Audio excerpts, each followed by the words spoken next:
Welcome to the Nativity Podcast, where we give listeners a behind-the-scenes look into the life of our active Catholic parish here in Burke, Virginia. How can we help you grow in your own faith? Listen to find out. Hello, and welcome to the Nativity Podcast. I am your host, Father Ed Bresnahan from Nativity Parish here in Burke, and I am the parochial vicar. Joined with me as always is... Your co-host, Mary Castellano, Nativity Social Media Director. And we are so excited to have you on today.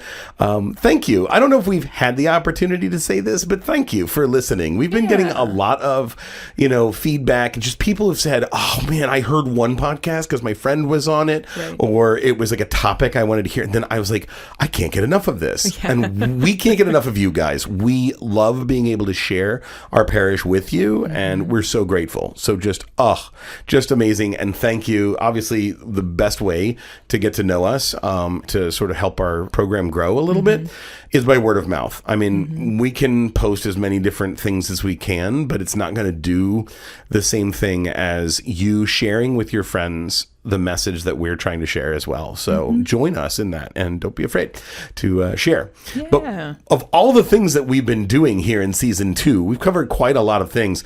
We are very excited today. We are joined today by none other than our Pastoral Care Minister, Ms. Kat Sands. Well, thank you for having me.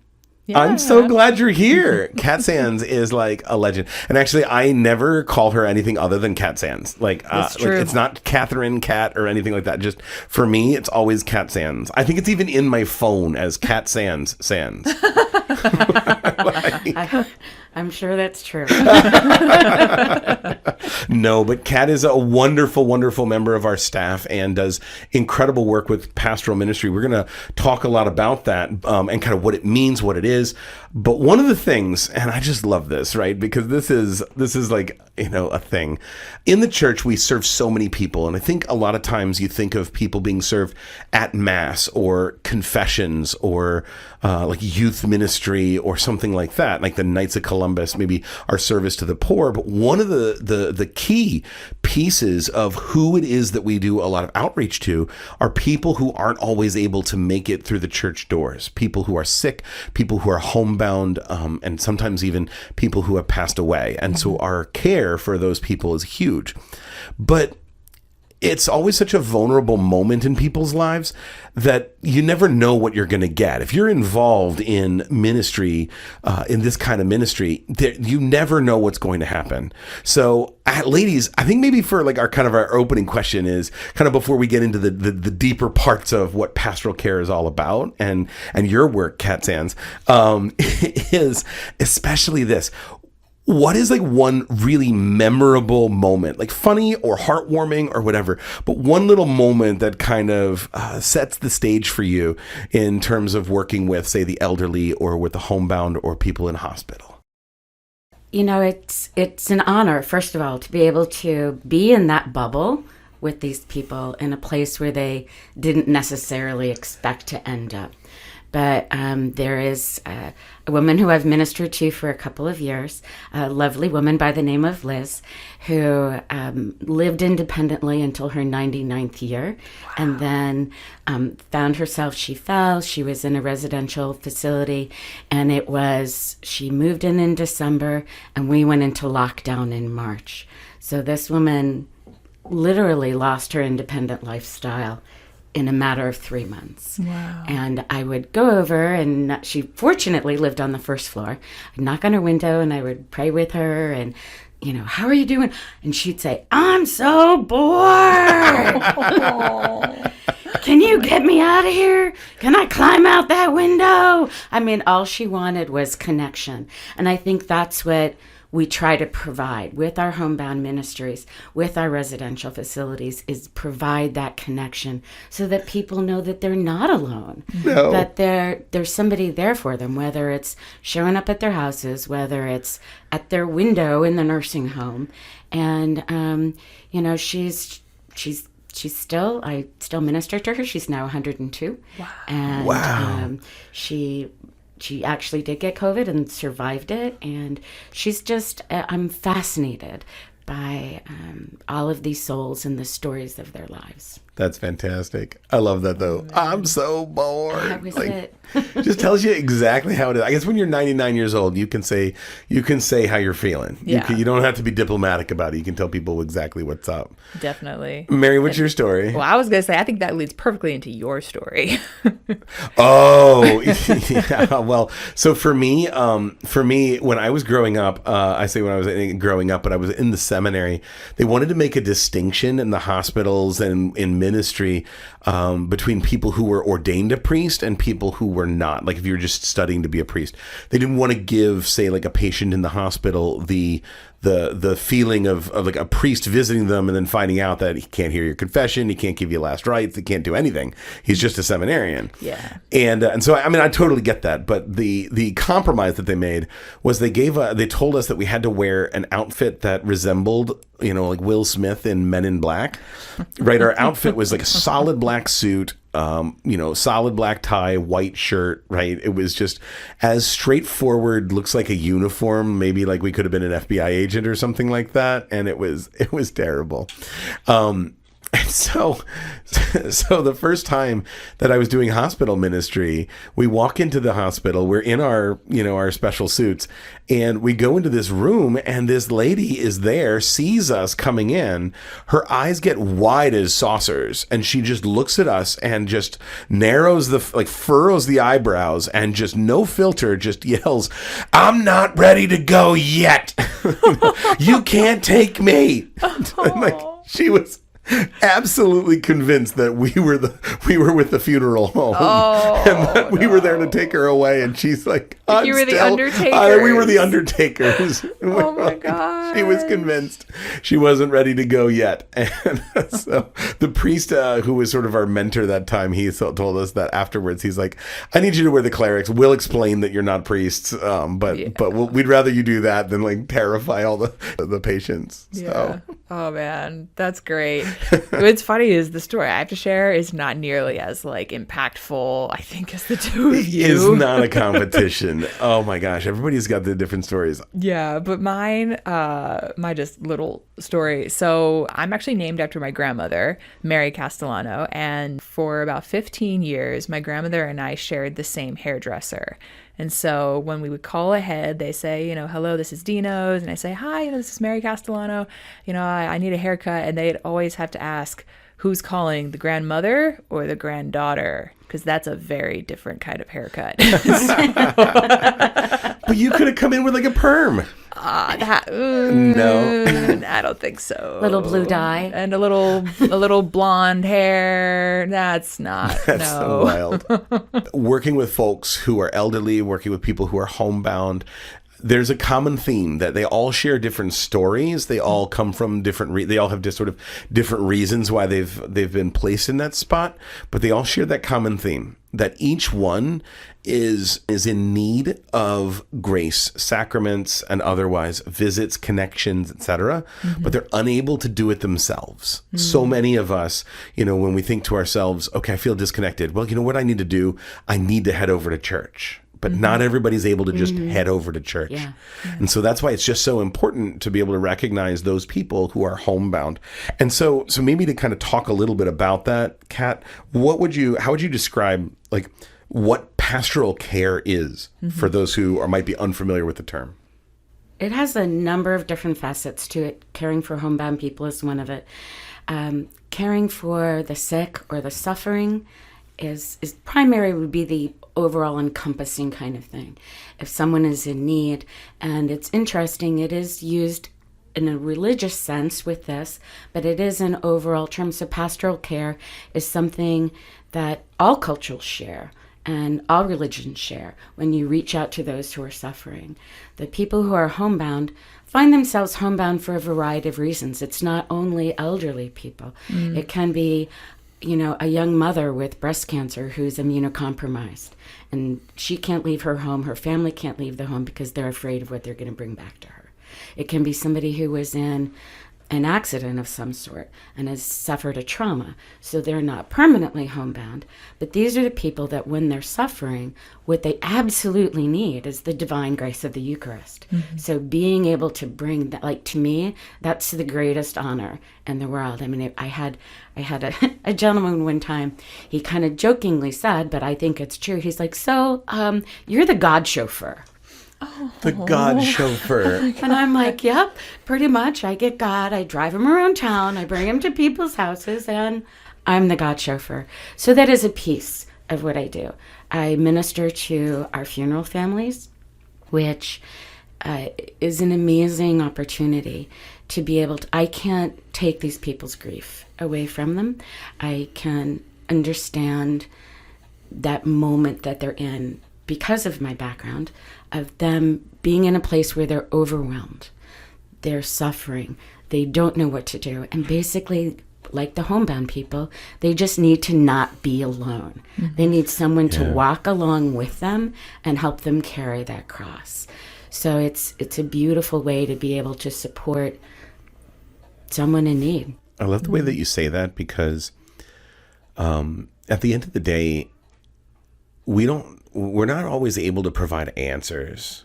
You know, you're not always able to just say, like, here's what you're feeling, or here's what you're thinking, here's all of that. And that's kind of the opposite, obviously, of the kind of path that a normal human being and general psychologist advice, et cetera, would say with helping with people who are going through difficulties. But we do what the Lord does. The Lord doesn't provide an answer for why bad things happen. He doesn't say, like, let me take all the bad things away. Right. But what he says is, he says, I'm going to walk with you in this. And so he walks with us. And so our choice, I think, when we're doing this, and I love what you said. You said, I walk with them. I can't bear their grief, but I walk with them in the grief. Yeah. And Kat, you touched on your background. Your background helps you do the work that you do now. So maybe you could just kind of share a little bit of what your background is. So I'm a professional nurse. I was a bedside nurse for 39 years, and I worked in the ICUs and in the recovery room. And so when someone suggested that I was a homebound Eucharistic minister when I was still working in the hospital. And the woman that used to have this job said to me, well, have you ever thought about doing something like this? And I said, nope. Hadn't really. I mean, I had a job that I loved, that I had done for a long time. And after 39 years, I was kind of thinking I would retire. Right. Not necessarily start a whole new career. But when I did begin the process of discerning this, I had to look at not necessarily were my skills, like I can resuscitate you, but what were my gifts? Like, what were my spiritual gifts that enabled me to stand with people in their suffering, in their confusion, and provide guidance and support for them. So that's really what made the transition for me. So I still consider myself a spiritual nurse. Part of people who are caregivers, I mean, whether they're nurses or all kinds of people out there that provide support and care for others. It's it made me realize that there was a lot more to what I do than actually being able to resuscitate somebody. Mm-hmm. Yeah, and you're a Nativity parishioner, right? How long have you been a parishioner here? Well, this time we've been parishioners for 8 years, but we had lived here before, and we were parishioners here for, I think it was 3 years that time.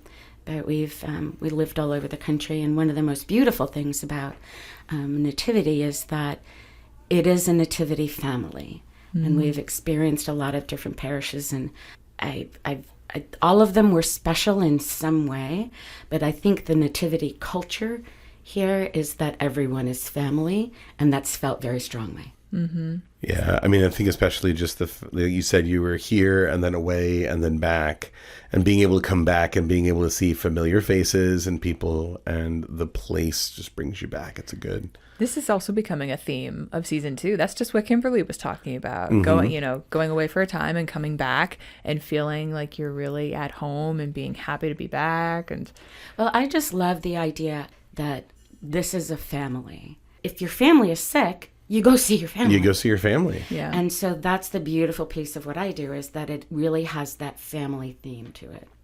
And to talk a little bit about that, we have about 3 nursing homes, and we have I think 3 nursing homes. We have a number of homebound people that come onto your list. We do anybody that walks through and needs a funeral. You facilitate everything. A lot of things, not everything. I mean, there's so many amazing ministries here.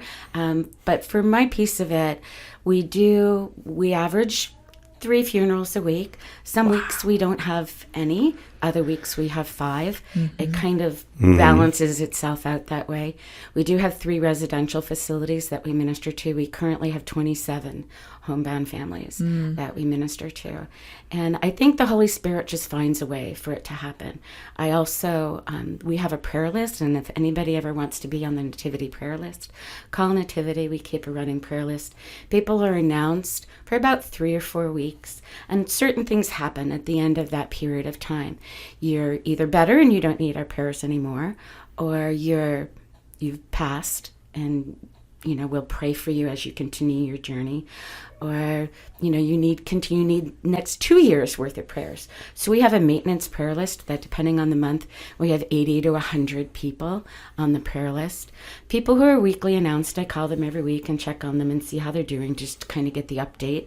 So it's not like a one and done. And then people who are on the maintenance prayer list, I try to call at least once a quarter to check in and see how they're doing. But that's also where we learn of some of our homebound families. So you've been on my prayer list now for 9 months. When was the last time you received communion? Oh, you do that? Yeah. Can you, yeah, I can do that. I can bring you communion. Is that one of the things that's kind of more surprising for people to realize, that the church actually wants to come to visit them? It has been my experience that people are surprised that they don't. I think a more traditional version of thinking about it is that, I go to church, not that church comes to me. Right. And it's a beautiful ministry to be able to, and that's what our Lord did. I mean, he went to people's homes and ministered to them. He doesn't say, Zacchaeus, come down from the tree because I need you to come to my dinner. No. He says, I'm coming to your house. Yeah. Or I'm thinking of the countless times he's healed someone. Is it the centurion's daughter? He went to the He centurion's goes daughter, and to so her home. the idea of this is not of me. This is just being a conduit for God's divine love and mercy. So being able to bring God to people where they are and not expecting them to show up where I am. Yeah, it's tremendous. It doesn't work well the other way now that I think about it, because the only time I can really think about it's when Jesus was at a home that people were bringing people to, they cut a hole in the roof. Right. Right. It's one of my favorite passages. It's so great. Actually, because when you think about it, and I think we're all called to think about that passage, if you put yourself in a different position each time. So Jesus is there, they're cutting a hole in the roof. There's a sick person. So if you're in need, do you reach out to your friends to help you? If you're in need, are you humble enough? That had to be scary, to be lowered down on a cot through the roof. So raised up onto the roof to begin with. They had to pick them up. So they could and put then them what kind of a friend or community member am I? Am I bringing people in need to God? Yeah. So it's one of my favorites to be able to consider, how do we respect and honor those that are in need and fulfill that. Yeah. It's really good the way that you said that too, because I think that's got to resonate with most of us. It should be for every Catholic. The thought ought to be not only how do I benefit my own spiritual life, but how do I help the people around me? And Absolutely. Helping the people around me isn't just okay, I'm going to, donate to the poor or mission trips. Sometimes it's just finding out about the general well-being of the people around you in your community. If everybody knew that they could just call the church when a friend is in surgery or in need or unable to come to church, then we would really be looking out for each other, and we'd be able to we have certainly a much better sense of community. A community I think we strive for, but sometimes we lose it, right? A priest isn't going to be able to know where everybody is. And I imagine that a pastoral care minister isn't able to just pinpoint immediately where the sick people are or where the homebound are. A lot of it requires a friend to be able to cut through the roof and be able to say, it does. Hey. And we actually have a number of parishioners on our homebound list who it was their friends and their neighbors who called and said, hey, I'm not even Catholic, but I know that this family is, and I think they're over by you, and do you have somebody that can go see them? And I'm like, what a wonderful human soul you are, that you just reached out and provided that for your friend and your neighbor. It's really a beautiful thing. I also love how Kat, at least in the last couple years, with the transitional deacons and the summer seminarians that have been assigned to us, one of the first things that they do when they arrive, usually in like June, around that time, is they go with you to visit the homebound. And that is their service. And I don't know if that's an intentional priority or if like maybe, I don't know if like Father Bob arranges that, but I love that. It's like, what a witness. One of the first things that you do is go out to the people who are oftentimes forgotten. Yeah. Well, it is just kind of was a grassroots thing. I think initially, because I started at the very beginning of the pandemic, as a layperson, I was not allowed to go to people's houses. Only clergy were allowed to go. Right. So I was fortunate enough that I had the time. I could call people, I could be in touch, but the only people that could actually go were clergy. So I did run the deacons around the town. I had their numbers. I'm like, oh, can you go? Oh, here's the address. Can you go? So funny. So I actually, and this is only half of what you do, because the other half you do is when we care for folks who have passed away and their families who are grieving. Yeah. So how do you navigate that? It's got to be one of the hardest things I think anybody does in the parish, is to be able to make those contacts with people who are grieving, some from out of town, everybody who grieves in their own different way. How do you balance it all out? How do you walk with these folks? For me, first of all, it's a tremendous honor to be able to, it's such a vulnerable space for these families. So for them to allow me into that part of their life is really a tremendous honor. Each family is different and as unique as the individual who has passed. So we average 3 funerals a week. Some weeks we have none or one. Some weeks we have 5. But we've had funerals that 300 and 400 people have attended. We've had funerals with only 4 people in attendance. But each one is a part of this family's journey. And it's really a beautiful experience. For me, at least my approach is not to dictate to them, you have to read this is what you do. It's not just a form and filling in the blanks. It's trying to get them to connect spiritually with their loved one. And what would your father want? What was your mother's favorite passage? What did you read something that stuck with you, that reminded you of them? So to just try to guide them through that period of time. And once again, it's the same thought of never being alone. Just like our homebound people, these funeral families, they're just so overwhelmed. And I have my husband jokes, he calls it the bat phone. The bat phone. So my church cell phone is on all the time. And I tell people, text me. People don't have questions 9 to 5, Monday through Friday. They have questions at 8:30 at night when they're doing the dishes. They have questions at midnight when they can't sleep. If they're anything like me, I don't want to bother anybody.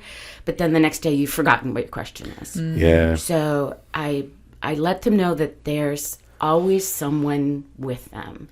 That whatever they're thinking, whatever they need, whatever they want, whatever random question they have, that there's someone, that they can reach out to. Somebody who cares on the other end of the line. So it's, it can be, for me, I feel as though I've gotten to know all of these souls that I never met. Because I do attend all of the funerals. And so I get to see this beautiful celebration of these lives that, I never met. Some of them I have met. I mean, I have had services for family members. And so, but it's just it is our journey.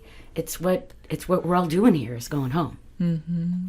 It's so rewarding. I know that I know it sounds weird, but I know a lot of guys who prefer funerals to weddings. Really? Yeah, but I think it's because in both situations you meet people in very important moments of their life. Yes. But with a wedding, oftentimes people have been sort of planning this out. They have ideas of what they want, and they tell you what to do. But it's hard to walk with somebody in a place where they're telling you where to walk. But it's much different. I mean, it's not every wedding. It's not like that every time. But when it comes to a funeral, oftentimes there's usually a bewilderment. There's a vulnerability. There's also a space where the conversation is a lot more raw. And in that conversation, you just say, okay, let's do this. And we do this together. And it feels like really almost more. I'm not trying to like compare the two in a situation because they're all, like you said, so very different.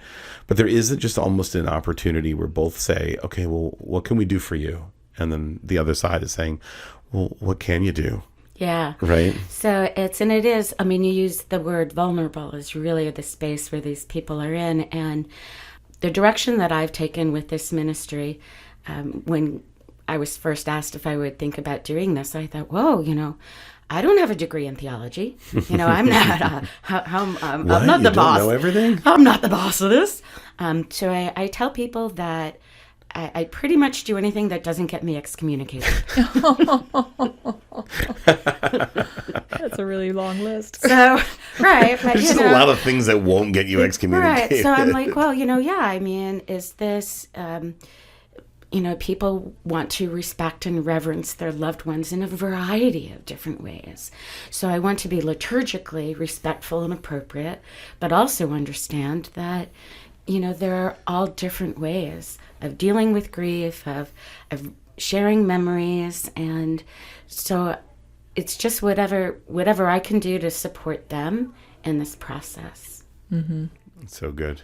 Is there anything that you wish people knew about either the homebound ministry or about funerals? Like any listener, I mean, one day we'll all find ourselves somewhere in that sort of a situation, whether we're helping to plan a funeral or if we know someone who is homebound. Is there anything that you wish that people knew?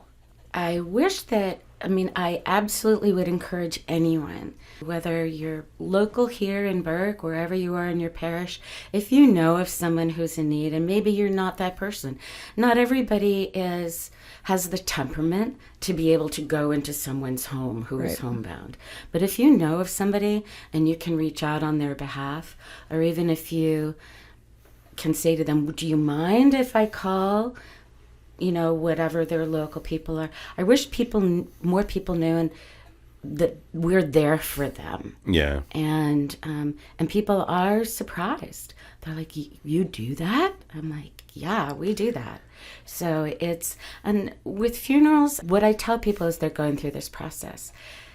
People sometimes are intimidated by they don't want to do the wrong church thing. Oh, sure. Because there's, they don't want to step on, am I going to get in trouble in church? I don't want to say the wrong thing. I don't want to do the wrong thing. Do I bow in this direction? Do I not bow? Well, you get a situation where maybe perhaps the person's passed away is a very pious, very reverent, very church-going person, but maybe that hasn't translated to their family members or children. And so they want so desperately to honor their mom or honor their father, but they also feel like, oh, shoot, like I haven't been here in a long time. What if I do something wrong? Right. Will my mother roll over in her grave? Yeah. So I have seen a lot of that some families are like, oh, I don't want to do the wrong thing. Like and I want them to understand. And even people say, well, I can't do that because I'm going to cry. Well, that's okay if you cry. Yeah. Like this is a funeral and you love this person and like it's not, you're surrounded by your friends and your family. So this is a judgment-free zone. Yeah. You're not. People have a weird idea of what it means to be the strong, supportive type. Yeah, well, and I don't want people to think that the church is here judging them in their life. Like we are open and accepting of all. I'm not here to judge that your mom went to church every day, but you haven't been in 20 years. That's not my place. If being back here, and I say to them while they're here, hey, you know what? Someday you want to just come up, light a candle, sit in the corner. I'm happy to talk to you. Oh, that's beautiful. I love that. Yeah. And it goes back to walking with them, right? We're walking with the deceased into eternity, but we're also giving that comfort to the families, no matter where they're at. You meet them where they're at and you encourage them. Absolutely. And it's not a one and done. It's not the day of the funeral and then, sayonara. It's just, this is a journey that you're now on that you may have expected that you were going to be on. Some people show up with sudden deaths and they never expected to be on this journey. But wherever you're going, we're there for you and we'll walk this journey with you. Yeah, I was live streaming a funeral and Father Hayes was the celebrant, one of our other parochial vicars here at Nativity. And I was listening to his homily and I thought it was so beautiful. It was just very simple. When I was live streaming it, reminded me of what he said when my own brother passed a couple years ago. And I think it's wonderful that not only does he say this in one-on-one conversations, but he also says it at the pulpit. But he was reminding the family and the friends who were gathered at the funeral, saying, I know this is a really hectic time. There's a lot of stuff going on, but 2, 3 months, 4 months down the line, if you need to talk to someone, please know that we're here for you. This past week, this upcoming week, it's chaotic. There's a lot happening, but please know that we're still here for you. A couple months down the line, even a year, we're here. We want to talk to you. I don't know if he said verbatim, my door is always open, but something like that. Sure. And I remember he told me that in person, and hearing that repeated again to people who he didn't necessarily know as well, that was just very heartwarming. And I was so happy to hear that. I think that that's kind of a universal theme. That, we are here for you. This is not a one-day event. And everybody comes with different, it's very different if your 99-year-old grandmother who you're expecting to dies versus... And even those can still be a surprise. They can't, right. But it's very, we've had families that have lost children. Yeah. And that's a whole different Very different scenario. And so being able to understand that these families all grieve in certain ways, and if you know it's coming, or if it just happens in an instant, sure, people's response to that is different. And being able to respect that they're going to respond in their own way and grieve in their own way and move through the process in their own way and just meet them where they are. And that quiet is so hard, right? That quiet, because it's such a big rush in the moment where I got to rush to help my friend out. Let's get them food. Let's get them, what can I do? And people are just always rushing to help. And then after a couple of weeks, everybody's sort of done their piece and things get quiet and people have to sort of figure out how to approach that grief. It's and true. being able to have somebody on, somebody ready somebody at the ready in the church, involved in pastoral ministry. What a great stewardship.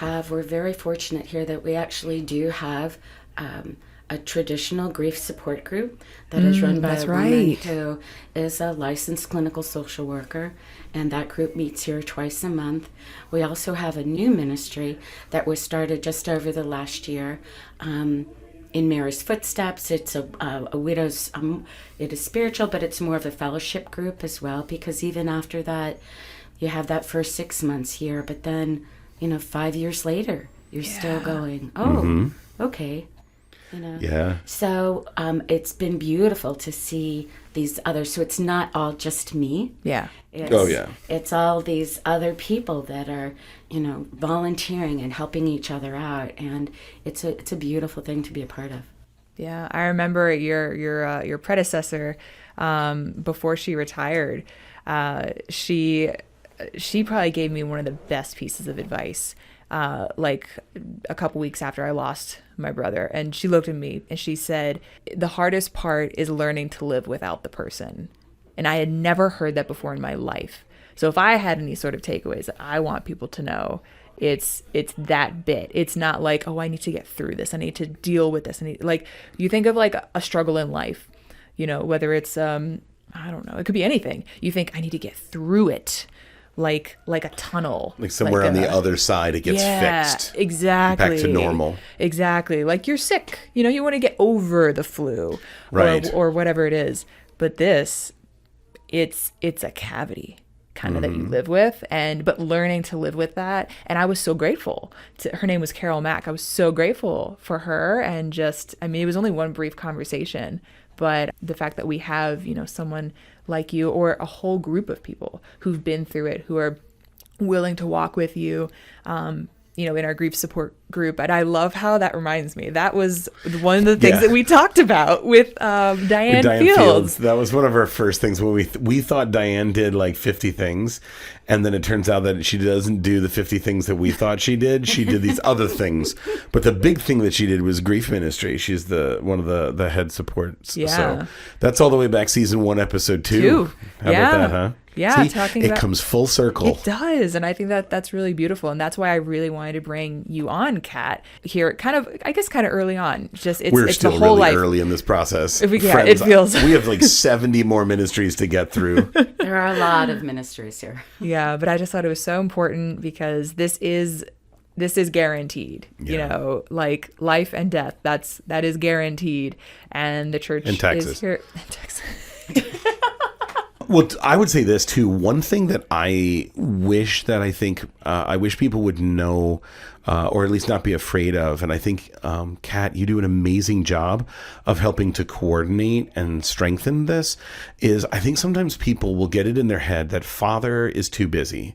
And kind of coordinating when is the right time to ask for anointing of the sick. Mm-hmm. And I think sometimes what ends up happening is that people don't know when to ask for it. So they either ask for it all the time. It's like, no, come back. You've done it. Okay, 50 other people, whatever. And so it can be very crazy. But I think sometimes people will wait till the absolute last minute to receive the sacrament. And then sometimes they're not 100% sure like how it works. And so maybe the person has already passed. And then they're like, okay, well, now we should probably call the priest. Right. And so I love the idea that we have somebody who has that conversation with people to say, oh, well, now that you're going through this, maybe this diagnosis or, a person who they've put into hospice care or something like that, to be able to say, well, at your convenience, you should probably call a priest and have a conversation with him for anointing. And so it really helps us out to do that as well. And you're welcome. And a lot of it is, a trigger a lot of times is entering a family member into hospice care. And what I've seen frequently is there's one family member who's kind of the primary caregiver person. Yeah. They're doing all of the medical stuff, they're arranging all of that. And then there's another family member that calls and says, hey, you know what? My sister is doing all of this, but, what do we need to do as far as funeral planning? What do we do? What's the process? And so we can start that process before people have passed and just say, we can do this. I can talk to you about this. We can give you the information. But yes, have you had the anointing? Has anyone been out there for last rites? I mean, how do we sacramentally? And it's, I love that the priests here are so receptive to being able to go and provide the sacraments for people. And that's kind of the trigger that we see a lot is when someone's entered into hospice, the family, it's like that reality sits in. Yeah. And they're like, oh. I mean, it's helpful to know anointing of the sick is that moment that helps prepare a soul for death, but it's also a sacrament that helps give spiritual healing and courage. So the idea of encouragement in your last moments, but also encouragement in a surgery you're about to go through, or encouragement when you just got a diagnosis that you're like, okay, I mean, when people get cancer diagnosis or something and they say to themselves, okay, we're going to fight. Let's go. Let's begin this. What better way to do that than say, I know who I want on my side. Yeah, God. Yeah. So maybe just to clarify, because you said, going into surgery. So people can ask for the anointing of the sick before they go into a major surgery, not just when they're elderly and they think they're about to pass. Right. That's why they changed it from last rites, or just kind of. I mean, it's still last rites in the sense of it's the last thing you do in some ways to prepare you spiritually for your journey into the afterlife. But it's also for spiritual encouragement and strength in the present moment, which is a great thing if you've just been diagnosed with a chronic illness, if you've just been. If you've just gotten a disease or maybe transferred into hospice care or something like that, then strengthening for what you're about to go through or surgery is a huge one. Absolutely. Yeah. So how do people get in contact with you, Kat? You keep saying, contact the church, contact the church. So how do people do that? The primary way is to call the front desk. We have wonderful, wonderful women out front that answer the phones, and Charlie as well. So not just women. Charlie. I need to interview him one day. Yeah. Our front office people. So you can call in and ask for prayers of the sick. You can call in and let the church know that someone has passed and you would like them mentioned in the prayers of the faithful on the weekend mass. Some people do contact me, like send emails. You can send emails to the church if it's something.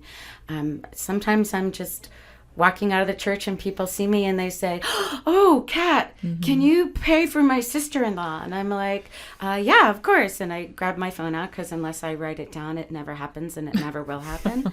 So we add them and then I come and add them to the list. So and I do, sometimes there are situations where people will approach a priest if they feel as though they have a connection with the priest, and they say, and then the priest will add someone onto the prayer list. There's a variety of ways to get on the prayer list, but then part of my job is sifting through that and being able to track down and actually getting to that person so that I can contact them and say, "Hey, you were announced last weekend. How are you doing? Like, you had the surgery, so it's not just that we prayed for you, but what's the follow-up?" Yeah. That's huge. That's so important. So it's wonderful for me. I mean, one of the most gratifying things that I do is, if you call somebody a month later and they're like, "Oh my gosh, our prayers were answered." Wow. Yeah. There was no way she was supposed to make it out of the ICU, and she did. And, so when I hear those things and you think about the power of prayer, I mean, it's so enormous, and I think that's something that's misunderstood a lot in the church is the power of prayer. Yeah. And you see these little memes like, "Oh, pray for me," but it is very powerful. It does work. So, and that's one of the things that I wish more people knew. Yeah. That there is a definite power to prayer. That there are situations where the Spirit, there's no other explanation. Oh my gosh. Other than the Spirit has intervened. Oh yeah. Now I got to ask. Oh, sorry. Well, I was actually, before we wrap up, I was actually going to add on to that and say the other important thing that I've learned, no prayer is wasted. Yeah. Because I know a lot of people will sometimes come back and kind of challenge that and say, well, my prayers weren't answered. We were praying for someone and they did pass, or they got worse.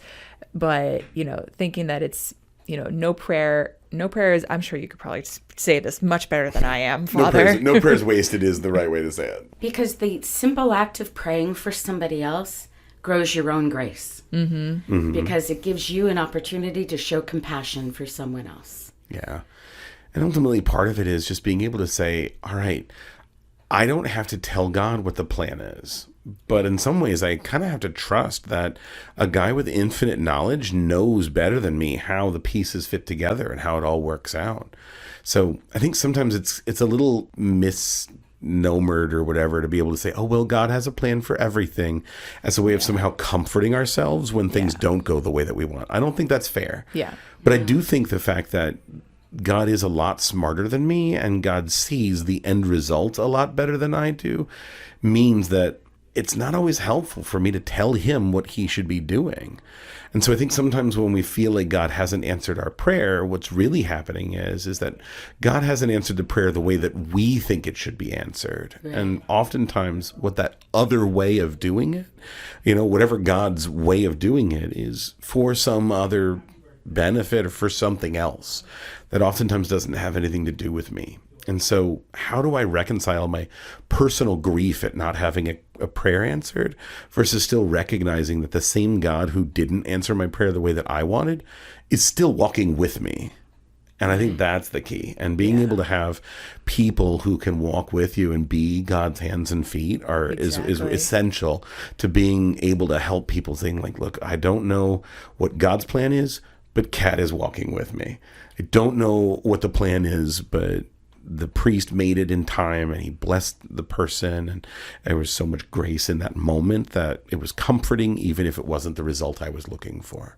See, I knew you could answer. You could say that better than I could. Oh, stop. All right. It's just kind of, it's part of our reflection. I think there's not a priest in the world that doesn't spend a little bit of time reflecting on how God blesses the ministry of being able to reach out to those who are sick or homebound. And there's so many saints, so many people in the church who have this rich history of just being known as someone who cared for the sick and someone who cared for the poor. So the fact that we have one of those people in our midst is a blast. It's such a wonderful grace for I'm us. certainly no saint. You're working towards it, and we're all on the path. We're all on the path. So, but the funny thing is I love what you guys said about the power of prayer, right? Prayer is a powerful thing, but prayer can also be a thing where we're creatures of habit, right? And I think this is this funny thing that we're like, it's like we get the idea of being powerful, that prayer being powerful, but then sometimes there's a routine to prayer that we're like, ooh, there's a habit of prayer. So, Kat Sands, we always ask the people the same question about the routine and the habit of our prayer. And so when we go to church, oftentimes we find that we sit in the same section. And so we sit in the same spot. And so we ask all of our wonderful guests who come on the show, where is your spot in the church? So I sit on the far right side, about, not all the way up. I never go all the way up. About a third of the way back on the right-hand side. And the reason I do that is because I can see the ambo. So when the priest is giving his homily, I don't have to worry that someone in front of me is taller than I am. Because if I sit within line sight of the ambo, then I get to pay attention to the readings and to the homily, because my brain wanders a little bit sometimes, which it's not supposed to be doing during Mass. So if I find that It's very natural if you do. Yeah, please don't feel bad. So I sit there so that I can have a direct line sight to the priest. And I think, when you mention prayer and the kind of routine of prayer and stuff, I have found myself, when I pray, it's like I'm talking a lot and I'm not necessarily listening.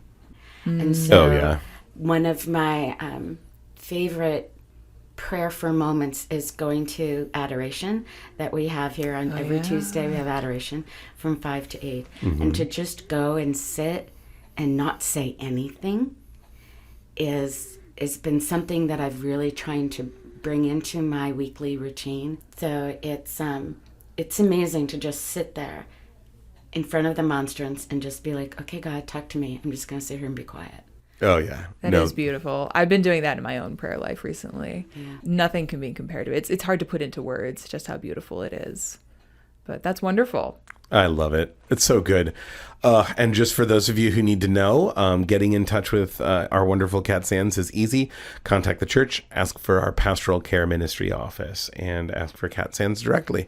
If you are in need of anointing, if you are sick or homebound, if you have somebody who in your family who has passed away and you need to work on funerals, she's your girl. She's our girl. And we're so glad. Thanks for coming on the show with us today. This has been just an absolute blast. Thank you so much for having me. This is Yeah.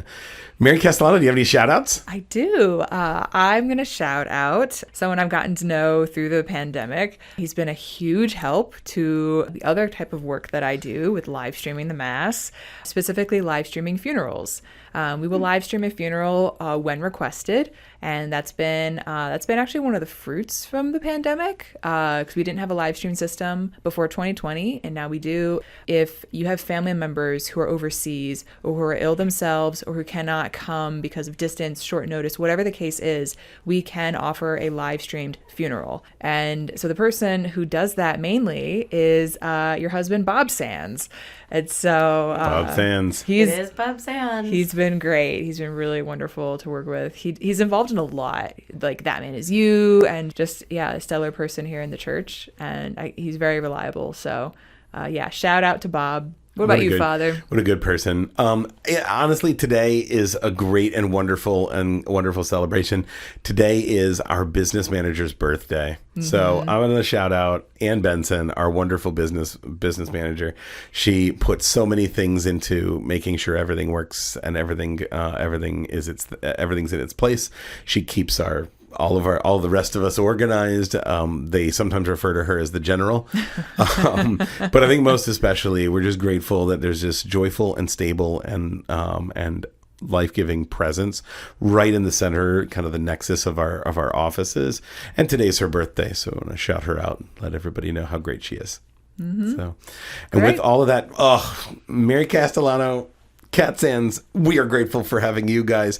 You, our dear listeners, we are grateful for you. Thanks for everything you guys do for us. Remember to pray for us, pray for our ministry, share, what do they say? Like and subscribe. 5-star review. That helps. Spread, but most importantly, spread the word. And we hope that wherever you are, especially if you're one of ours, if you're a parishioner here or wherever, if this has touched you in some way, shape, or form, that you share this with someone else and keep the spirit of evangelization and sharing the love of Jesus Christ with everybody that you encounter. We love you and we're praying for you. And with that, God bless you. Have a great day.